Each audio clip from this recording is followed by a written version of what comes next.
What do you stand for? What do you believe in? And what are the brands that you love? I'm talking about perhaps the football team that you've followed since childhood. It might be the rock band that you've been a big, keen fan of. It might even be the pair of jeans that you always depend on. Now, Jeff Bezos, the founder of Amazon, said that a brand is what they say about you when you're not in the room. So if you're saying great things about those brands, the brands that you love, chances are that you believe in them, that they have integrity. And so as we reflect on what's happening in the world right now, it's no surprise that when the Edelman report was published at the beginning of this year, it revealed that we have a crisis of trust, a crisis of trust amongst large organizations and institutions. Now just look at the news stories today. You know, as we look at all the various news media, from the worlds of politics to big business, you know, once trusted institutions, much-loved brands, the retail landscape has changed immeasurably since 2008 and the credit crunch.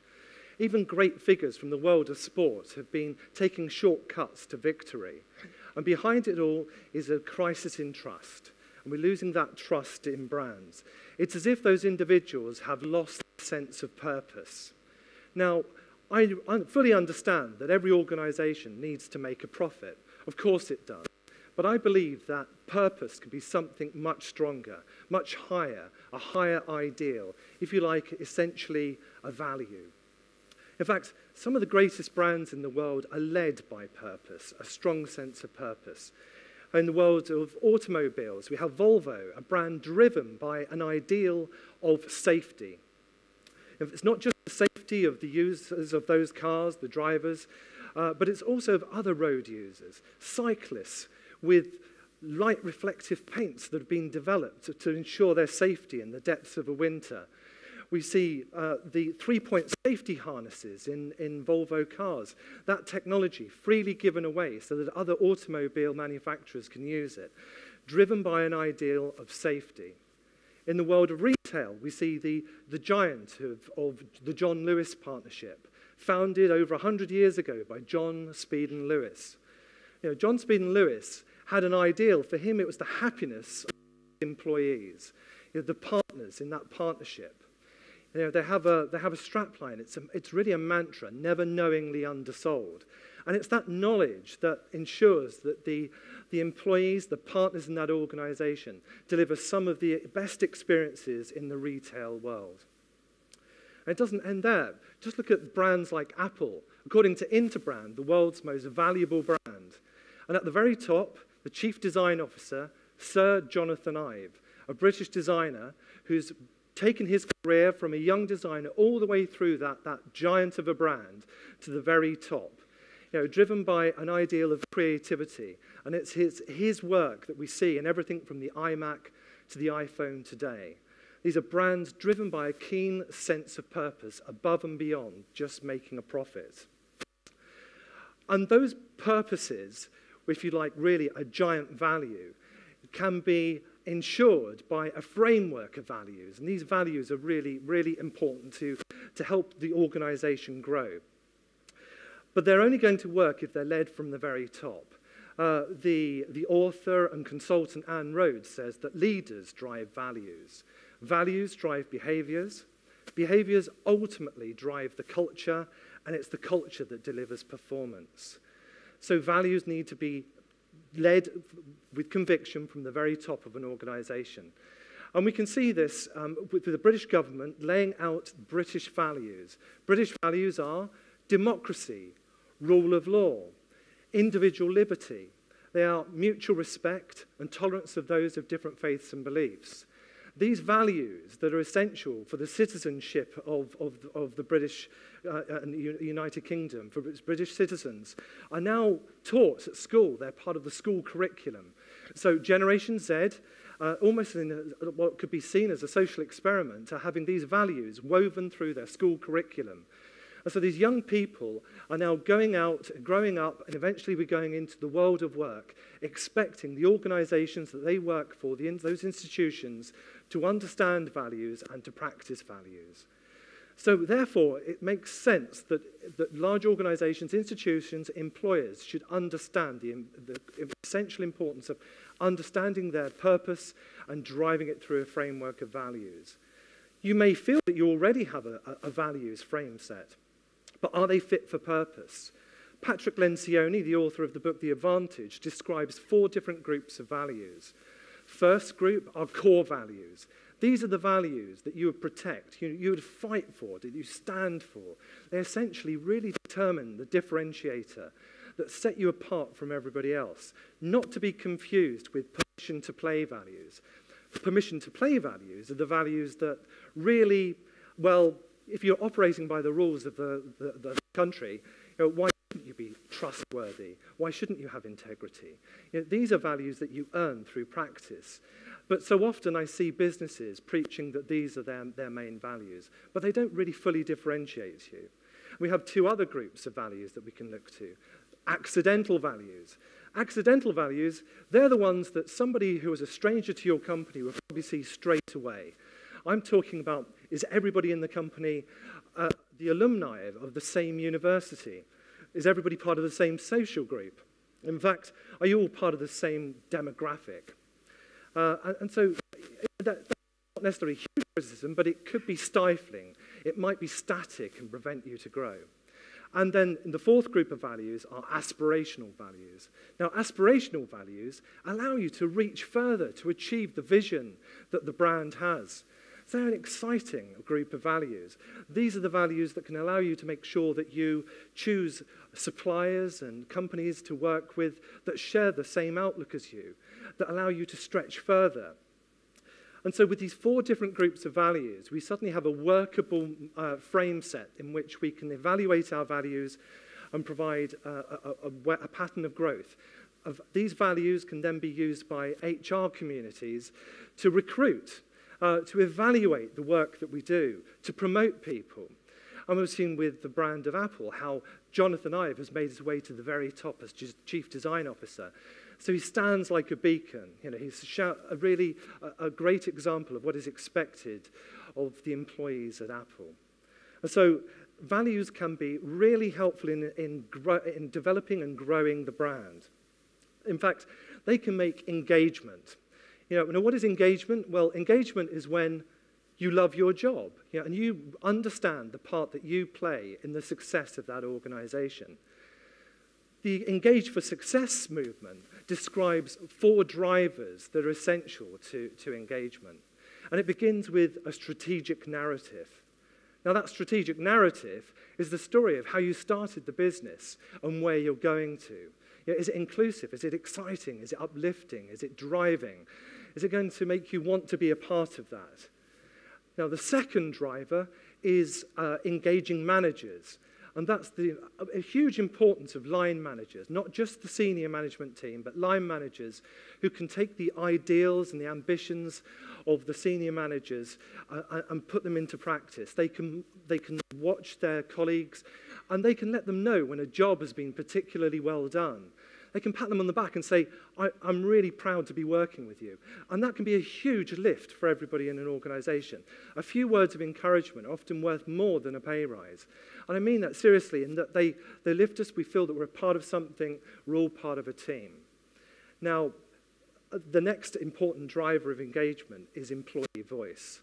This means that each employee feels confident that they can talk to somebody about their engagement at work, about how they feel about the job that they've got. In fact, it could even give them the confidence and the free will to be a whistleblower.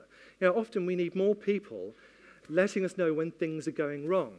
Clearly, with some of the biggest institutions, some of the gross negligent behaviors that we have seen, the total abuse of power that has been prevalent, if only people had spoken out earlier. But yet, it seems to wait until the very moment before these issues are identified. So this is an important part of engagement. The final driver of engagement is integrity. But ultimately, integrity comes through bringing those values to life. Walking the talk, bringing those words absolutely to life in practice. Engagement provides a confident workforce who understand the idea of the brand and are able then to innovate in the moment. They can bring the brand to life. Because your brand is really three-dimensional. It's ultimately a time machine, by which I mean it lives in the past, the present, and the future. Now, the past, that's your reputation. Benjamin Franklin said that it takes many good deeds to build a good reputation and only one bad one to lose it. And we've seen multiple examples of this in recent times. Again, look at the automotive industry, the emissions scandal, and how that great intelligence, that wisdom and knowledge of the subject has been used to take shortcuts in order to deliver a profit rather than live up to the purpose. A reputation is a very hard thing to win back. And then the second dimension, the present, the here and now. To be relevant always in everything that you do, driven by the idea of purpose. Think of a brand like Nintendo, over 100 years old, originally a playing card company. It's gone through constant change. It really understands what it is, the idea of play. We've seen the Wii that got us all jumping up out of our sofas and running around our front rooms, engaged in a new way of playing a console game. And only this year we've seen the Nintendo Switch, constantly changing, disrupting the world of play, but staying true to its purpose. In the future tense, the third dimension, we mustn't rest on our laurels. We must be true to who we are. I'm thinking of a brand like Disney. Now, I have two young sons, and my wife and I took our two boys to Disneyland Paris. Now, you may think that we all understand what Disney is about. Yeah, we all know those characters. We're all familiar with them. I'm sure many of us grew up with them. They're part of our own childhood memories. It's no different with my two sons. So there was a huge expectation of going to Disneyland Paris. But Disneyland Paris is brought to life by the staff who work there. They're fully engaged. They're not just called employees. They're called cast members. And that's because together they're putting on a production.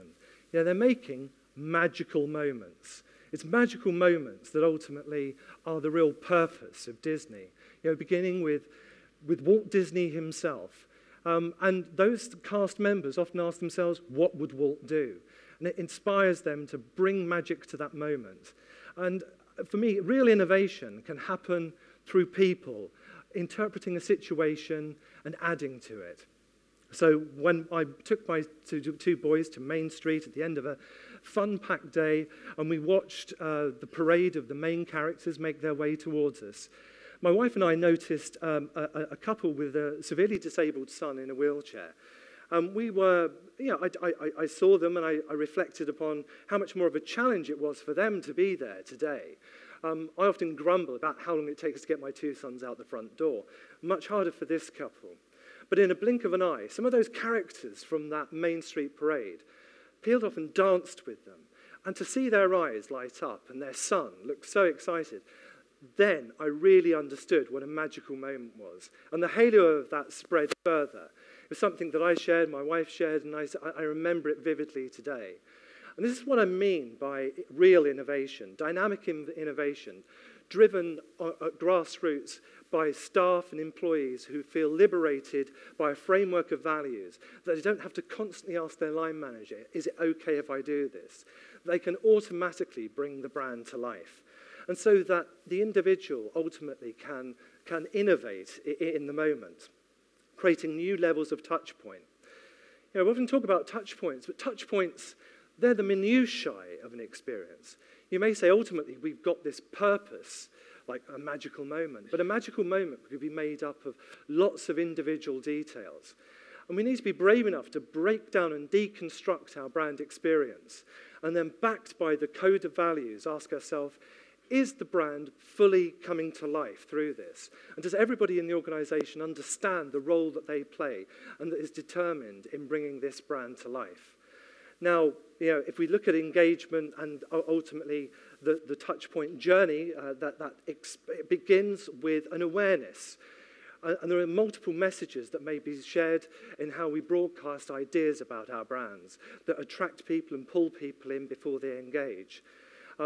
In the present, we have the moment of commitment, another raft of touch points where we can ask, is the brand fully alive? And so often the area where we let the ball drop is in commitment, the third stage, through loyalty, where we're not looking after our clients and customers properly. If there's an issue or a problem, or that the brand doesn't perform as well as we expected, where's the customer service? And that customer service, again, is an opportunity to bring the brand to life. So touch points can be moments of innovation where we pour more value into the brand by understanding its code of values. Of course, the natural place for innovation is through the creative department, through the design team. And this is their role, of course, in order to add significant value through design. I've mentioned Sir Jonathan Ive, but Sir Jonathan Ive didn't get there on his own.